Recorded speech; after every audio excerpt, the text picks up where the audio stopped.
Bonjour à tous, bienvenue sur Sensation. Je suis aujourd'hui avec Bastien Bob. Bonjour. Bonjour. Vous êtes directeur technique Europe continentale chez Lookout, une société de cybersécurité qui compte plus de 210 millions d'utilisateurs sur ses solutions de protection de données. Alors aujourd'hui, Internet, c'est plus de 5 milliards d'utilisateurs, donc c'est potentiellement 5 milliards de cibles pour des criminels mal intentionnés.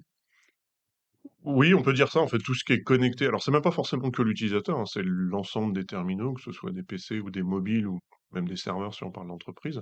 Du moment où ils sont connectés à Internet, forcément, ils sont à risque. Donc, l'utilisateur particulier est un risque, est une cible, est une victime potentielle. Et ça, les hackers ou les organismes malveillants ont bien compris, ils vont plutôt cibler les utilisateurs particuliers ou les employés d'entreprise, mais ils vont pas cibler uniquement le terminal, ils vont cibler évidemment l'utilisateur en tant que personne. La protection des données, c'est donc un enjeu majeur de ce siècle pour vous? Oui, alors tout ce qui est donné, oui, parce que c'est l'avenir, enfin, c'est aujourd'hui tout est numérique, hein, que ce soit, dans les entreprises ou chez les particuliers. On stocke tout de format au format numérique, les données personnelles, les données financières. Si on prend une banque, par exemple, c'est ni plus ni moins qu'une société d'informatique qui offre des services financiers, mais Mmh. c'est c'est de l'informatique. Une banque aujourd'hui sans informatique peut pas fonctionner. Donc la donnée, a une valeur, elle a déjà une valeur marchande, sur le marché noir, sur le black market, hein, comme on l'appelle. Ça a une valeur marchande de quelques centimes à 200-250 par exemple pour des dossiers médicaux ou des comptes approvisionnés. Il y a une valeur marchande sur la donnée numérique, notamment sur les données personnelles et sur les données financières. Sachant que le but de ceux qui volent des données ou qui compromettent des terminaux dans le but de voler des données, c'est soit d'utiliser ces données-là pour faire d'autres attaques, soit de les revendre. Et donc du coup, forcément, derrière, c'est un but financier. Donc est-ce que c'est un enjeu, la protection des données, qui est, selon vous, pas assez mis en avant, pas assez pris au sérieux par les utilisateurs?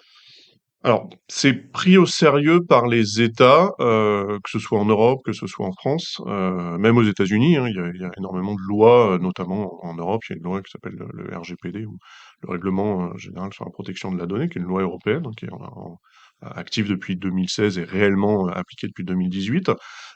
Donc les États et l'Europe font, on va dire, ce qu'il faut pour que les entreprises sécurisent mieux les données, et notamment les données personnelles des utilisateurs.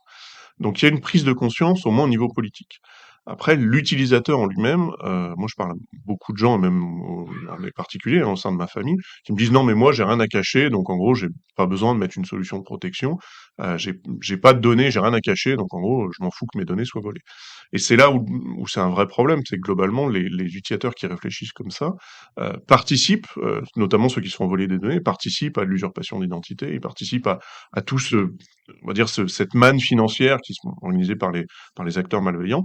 Et en fait, en participant à ça, en apportant volontairement ou involontairement leurs données personnelles, leurs données financières, en fait, ils permettent à ces acteurs malveillants de réaliser d'autres attaques, notamment par usurpation d'identité. C'est-à-dire, je vous vole vos données, et en fait, je vais utiliser vos données personnelles pour ouvrir des comptes bancaires, pour ouvrir des comptes sur des réseaux sociaux ou sur des sites web, voire même pour louer des serveurs. Et du coup, à partir de ces éléments-là, je vais refaire d'autres attaques qui vont être, voilà, qui vont permettre de collecter encore plus d'informations, et ainsi de suite. Et c'est comme ça aujourd'hui que fonctionnent la plupart des organismes malveillants. Ils commencent par voler un petit peu de données, voire un gros volume de données en masse sur des sites web qu'ils ont infiltrés ou sur des organisations qu'ils ont infiltrées. Et du coup, ils vont utiliser ça à des fins malveillantes derrière pour rejouer d'autres attaques. Donc c'est pris en compte, on va dire, d'un point de vue politique. Après, l'utilisateur lui-même ne se rend pas forcément compte que s'il se fait voler ses données, ces données vont être utilisées pour mener d'autres attaques. Et du coup, voilà, c'est un cercle infini et l'utilisateur s'en rend pas forcément compte. Justement, vous avez parlé du vol de l'identité des utilisateurs. Quel est l'intérêt pour un cybercriminel, un État ou même une entreprise de collecter ces immenses masses de données? Est-ce que ça peut être donc pour le vol d'identité ou pour d'autres projets malveillants? Alors ça dépend de quel État, c'est un peu toujours c'est d'ailleurs le problème de fond, hein. Heu, Disons que les États, européens ou américains, globalement ne collectent pas d'informations, en dehors des informations dont ils ont besoin. Après on va en parler certainement après, mais l'État chinois, par exemple, fait de la surveillance de masse, avec les données qu'ils vont collecter, et c'est un problème, hein. Les États, pas que la Chine, il y a aussi la Corée du Nord notamment qui font de la surveillance de masse, la surveillance de population.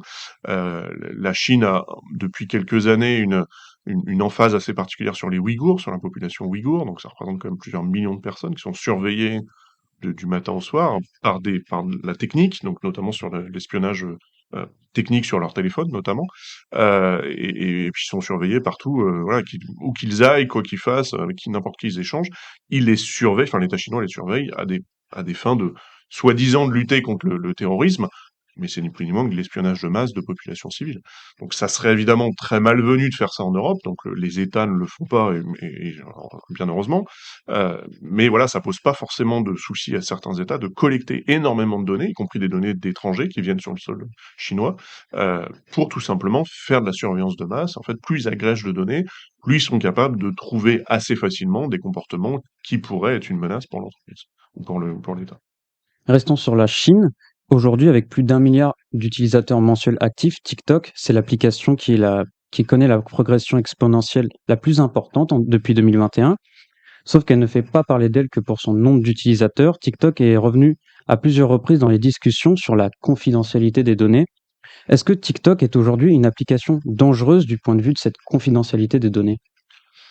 Alors TikTok et les réseaux sociaux, hein, globalement, parce que c'est vrai qu'on là on parle de TikTok parce qu'on a évoqué la Chine, mais les réseaux sociaux dans leur ensemble, notamment sur les mobiles, sont des applications qui vont collecter énormément de données. Donc ces données, et notamment Facebook, hein, c'est pas que TikTok, mais ces données, enfin Facebook ou Twitter d'ailleurs, vont les collecter de manière automatisée, mais ce sont pas des données propre à la personne. C'est-à-dire qu'ils collectent des profils d'utilisateurs, ce qu'on appelle des données de télémétrie, et ces profils, en fait, vont permettre ensuite derrière de cibler, notamment de la publicité ou de cibler des contenus particuliers avec les contenus sponsorisés, notamment de ces plateformes. TikTok collecte exactement le même type de données que Facebook ou Twitter, sauf que le problème de TikTok, c'est que ça reste une entreprise chinoise, enfin ByteDance, hein, c'est pas TikTok en elle-même, c'est pas une entreprise, l'entreprise s'appelle pas TikTok, elle s'appelle ByteDance, qui est une entreprise de droit chinois, et la loi chinoise ben, oblige l'ensemble des entreprises chinoises à partager les données, quelles qu'elles soient, hein, que ce soit des secrets d'entreprise ou des données qui sont collectées, notamment sur leurs utilisateurs. La loi chinoise oblige ces entreprises-là à partager les données, encore une fois, sous couvert de sécurité intérieure et de lutte contre le terrorisme. Ils sont obligés de partager ce type de données. Donc, ça veut dire que les données qui sont collectées, qui sont des données de télémétrie et qui peuvent potentiellement identifier une personne, et TikTok a d'ailleurs été plusieurs fois puni par l'Union européenne, notamment sur la violation du règlement général de la protection des données. Et en fait, TikTok collecte l'ensemble des mêmes données que Facebook ou Twitter, mais le problème, c'est que voilà, ensuite derrière, elles ne sont pas juste stockées chez TikTok, elles sont partagées avec des entités gouvernementales chinoises. Justement, donc le gouvernement chinois, qui exerce une grande influence sur TikTok et ByteDance, sa société mère, c'est un danger. Donc, est-ce qu'on doit interdire TikTok? Je pense dans certains domaines particuliers, comme par exemple la défense ou la cybercriminalité. Est-ce que ces personnes qui travaillent dedans doivent bannir TikTok de leur téléphone ou de leur vie? Alors, de mon point de vue, ils doivent pas bannir que TikTok, en fait. C'est-à-dire que l'ensemble des données qui sont collectées par ces applications-là, notamment sur des terminaux, on l'a vu notamment en Russie récemment, mais on l'avait déjà vu avant sur des militaires, hein, en fait, les données, on a vu avec Strava, par exemple, où les données permettaient d'identifier réellement une base américaine alors qu'elle était censée être secrète. En fait, le problème de toutes ces données de localisation et toutes ces données qui sont collectées, c'est qu'évidemment, si c'est une personne lambda, on va dire, bon, c'est gênant pour lui, mais ça pose pas un souci de sécurité intérieure. En revanche, si ce sont des données militaires ou des données d'employés de la défense, les données qui sont sur le téléphone, l'activation du micro à distance, par exemple, peut être un problème. Donc même si le téléphone, dans les salles où les données sont classifiées, où les échanges sont censés être classifiés, les téléphones sont interdits, ils restent dehors. Mais en fait, on sait exactement que le téléphone est parti à cet endroit-là, à cet endroit, à ce moment-là. Donc potentiellement, on sait aussi quels autres téléphones étaient dans la même zone, et donc on sait potentiellement qui cette personne a vu, a rencontré à cet endroit-là, tel jour, à telle heure. Et ça, ce sont des données qui pourraient, notamment dans le cadre de la défense ou de la sécurité intérieure, peuvent intéresser des États.